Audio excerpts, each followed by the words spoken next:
Happy days are here again, the skies above are clear again. Let us sing a song of cheer again. Happy days are here again. All together shout it now, there's no one who can doubt it now. So let's tell the world about it now. Happy days are here again.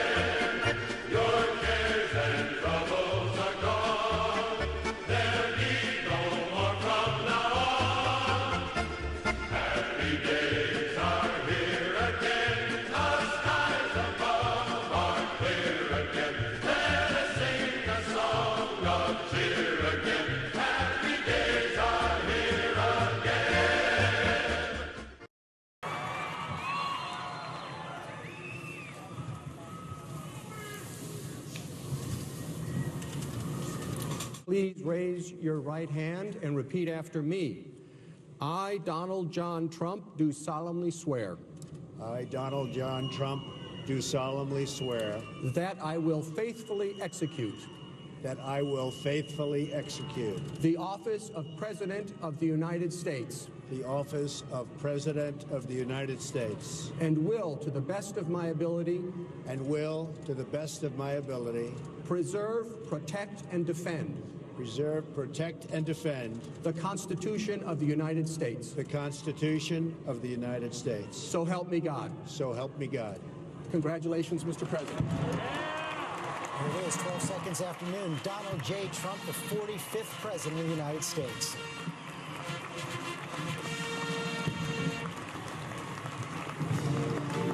Hugs and kisses for his family.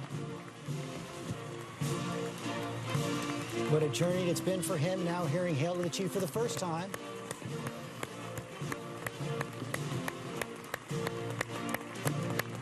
Congratulating the man he succeeds.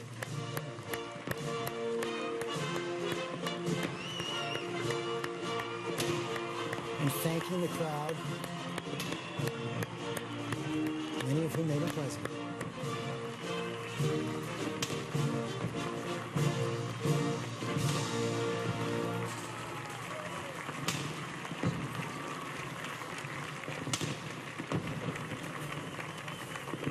He'll be introduced by Senator Blunt and deliver his inaugural address.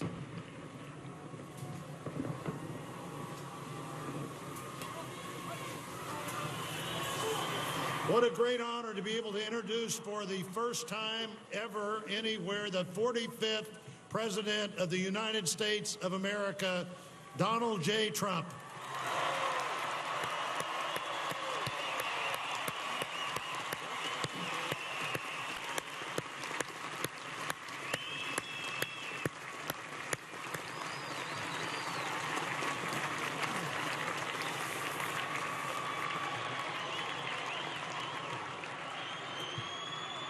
Chief Justice Roberts, President Carter, President Clinton, President Bush, President Obama, fellow Americans, and people of the world, thank you.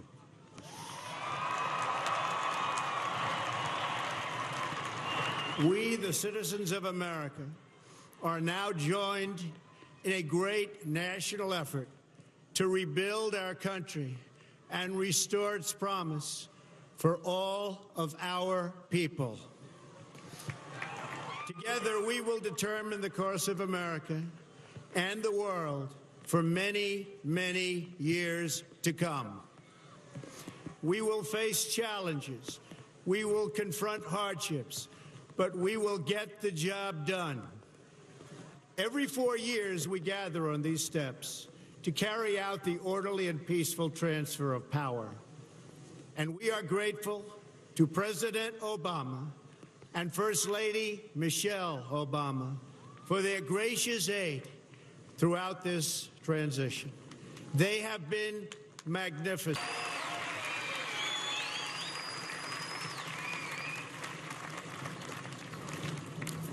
Place your hand on the Bible. Please read.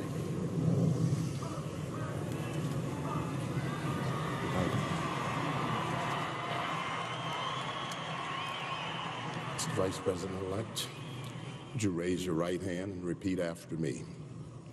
I, Michael Richard Pence, do solemnly swear I, Michael Richard Pence, do solemnly swear that I will support and defend the Constitution of the United States that I will support and defend the Constitution of the United States against all enemies, foreign and domestic, against all enemies, foreign and domestic, that I will bear true faith and allegiance to the same, that I will bear true faith and allegiance to the same, that I take this obligation freely that I take this obligation freely without any mental reservation or purpose of evasion, without any mental reservation or purpose of evasion, and that I will well and faithfully discharge and that I will well and faithfully discharge the duties of the office on which I'm about to enter.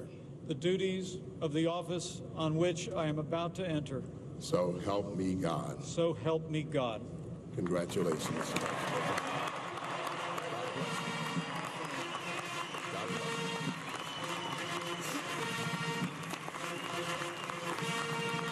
Like for his wife, after taking the oath, and his children, Mike Pence put his hand on the Reagan family Bible.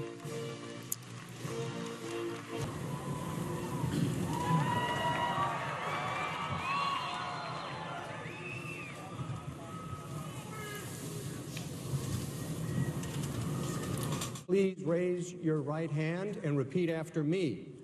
I, Donald John Trump, do solemnly swear I, Donald John Trump, do solemnly swear that I will faithfully execute that I will faithfully execute the office of President of the United States the office of President of the United States and will, to the best of my ability, and will, to the best of my ability, preserve, protect, and defend preserve, protect, and defend the Constitution of the United States. the Constitution of the United States. So help me God. So help me God. Congratulations, Mr. President. Here it is, 12 seconds after noon. Donald J. Trump, the 45th President of the United States.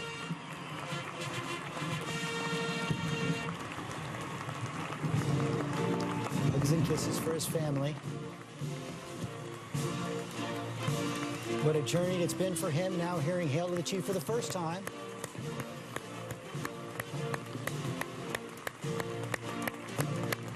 Congratulating the man he succeeds.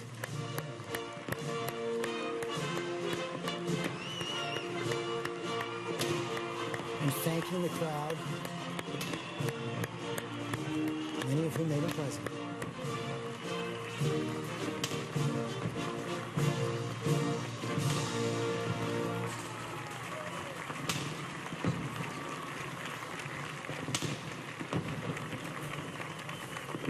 He'll be introduced by Senator Blunt and deliver his inaugural address.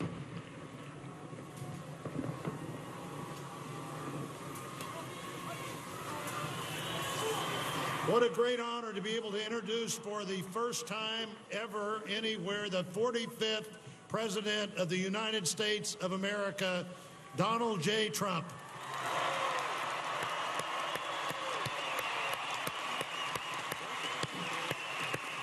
Did I get that one right, Katie?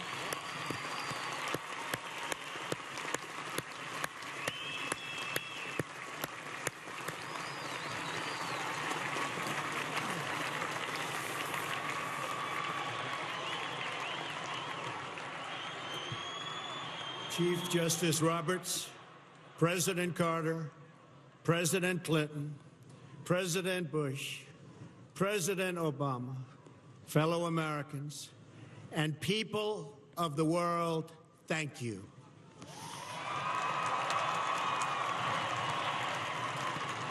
We, the citizens of America, are now joined in a great national effort to rebuild our country and restore its promise for all of our people.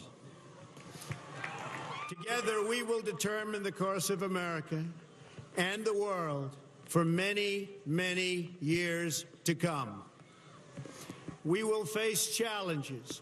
We will confront hardships, but we will get the job done.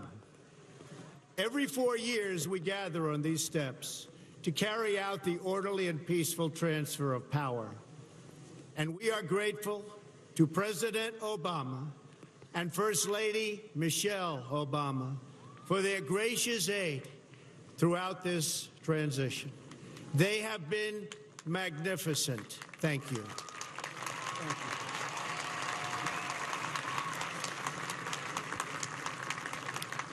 you. Today's ceremony, however, has very special meaning, because today we are not merely transferring power from one administration to another or from one party to another, but we are transferring power from Washington, D.C., and giving it back to you, the people.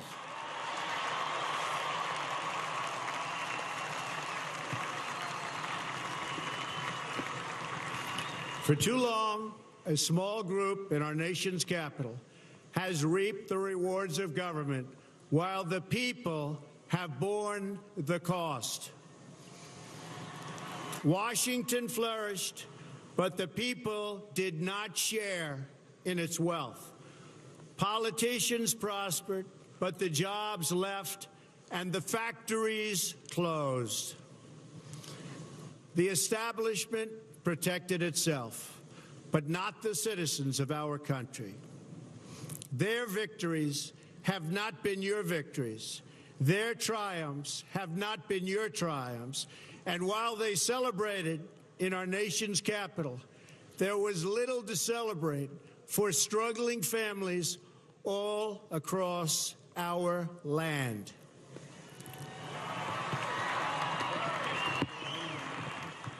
That all changes starting right here and right now, because this moment is your moment. It belongs to you.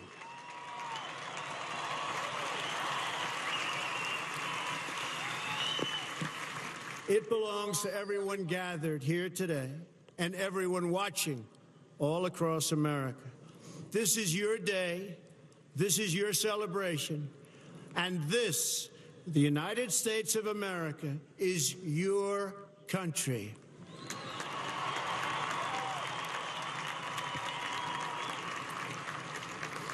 What truly matters is not which party controls our government, but whether our government is controlled by the people. January 20th, 2017 will be remembered as the day the people became the rulers of this nation again.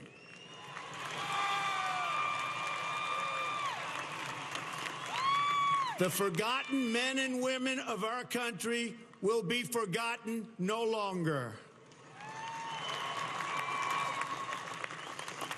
Everyone is listening to you now. You came by the tens of millions to become part of a historic movement, the likes of which the world has never seen before. At the center of this movement is a crucial conviction that a nation exists to serve its citizens. Americans want great schools for their children, safe neighborhoods for their families, and good jobs for themselves. These are just and reasonable demands of righteous people and a righteous public. But for too many of our citizens, a different reality exists. Mothers and children trapped in poverty in our inner cities, rusted out factories scattered like tombstones across the landscape of our nation, an education system flush with cash, but which leaves our young and beautiful students deprived of all knowledge. And the crime and the gangs and the drugs that have stolen too many lives and robbed our country of so much unrealized potential. This American carnage stops right here and stops right now.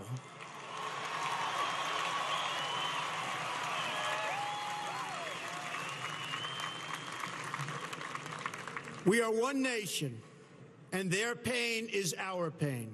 Their dreams are our dreams, and their success will be our success. We share one heart, one home, and one glorious destiny.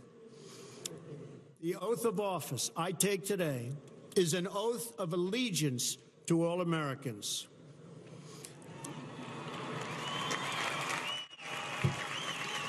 For many decades, we've enriched foreign industry at the expense of American industry, subsidized the armies of other countries while allowing for the very sad depletion of our military. We've defended other nations' borders while refusing to defend our own.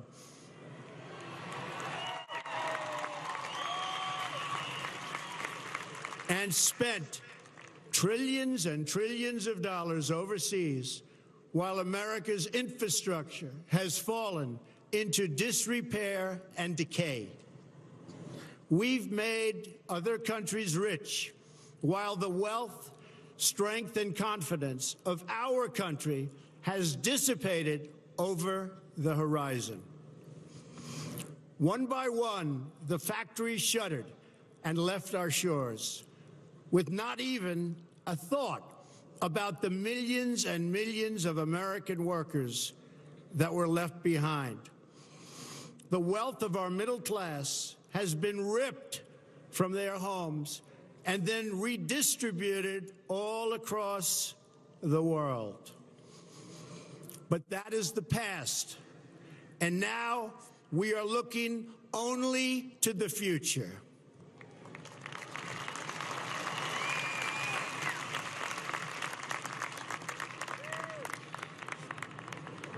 We assembled here today are issuing a new decree to be heard in every city, in every foreign capital, and in every hall of power. From this day forward, a new vision will govern our land. From this day forward, it's going to be only America first. America first.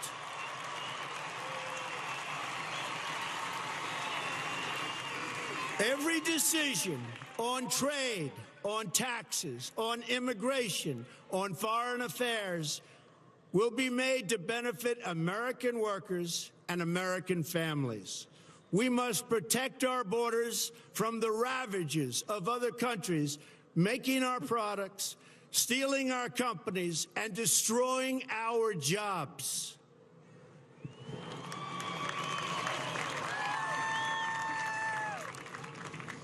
Protection will lead to great prosperity and strength.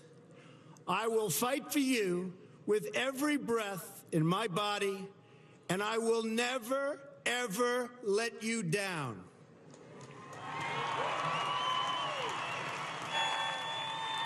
America will start winning again, winning like never before.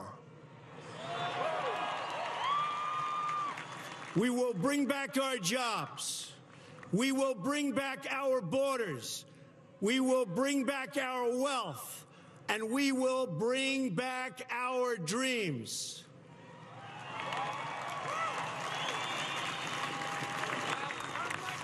We will build new roads and highways and bridges and airports and tunnels and railways all across our wonderful nation. We will get our people off of welfare and back to work, rebuilding our country with American hands and American labor.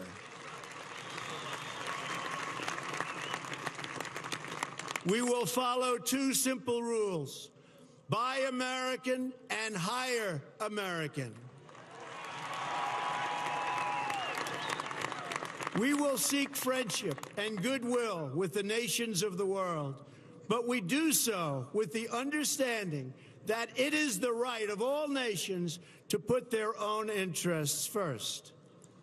We do not seek to impose our way of life on anyone, but rather to let it shine as an example. We will shine for everyone to follow. We will reinforce old alliances and form new ones and unite the civilized world against radical Islamic terrorism, which we will eradicate completely from the face of the earth.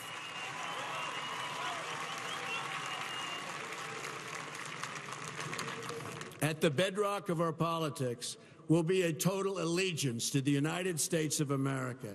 And through our loyalty to our country, we will rediscover our loyalty to each other. When you open your heart to patriotism, there is no room for prejudice.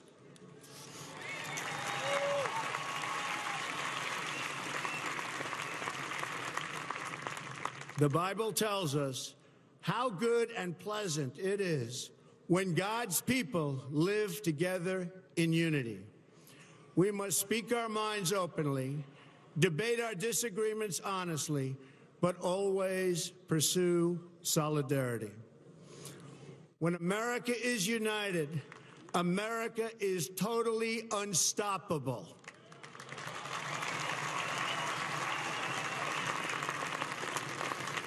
There should be no fear. We are protected, and we will always be protected. We will be protected by the great men and women of our military and law enforcement. And most importantly, we will be protected by God.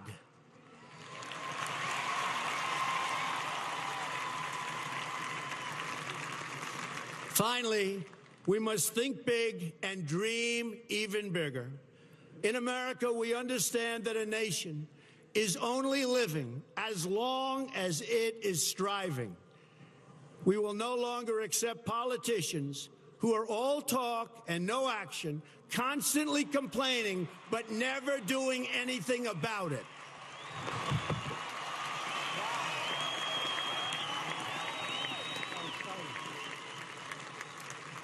The time for empty talk is over.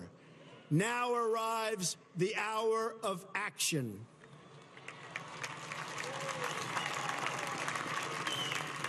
Do not allow anyone to tell you that it cannot be done. No challenge can match the heart and fight and spirit of America. We will not fail. Our country will thrive and prosper again. We stand at the birth of a new millennium, ready to unlock the mysteries of space, to free the earth from the miseries of disease, and to harness the energies, industries, and technologies of tomorrow. A new national pride will stir our souls, lift our sights, and heal our divisions. It's time to remember that old wisdom our soldiers will never forget, that whether we are black or brown or white, we all bleed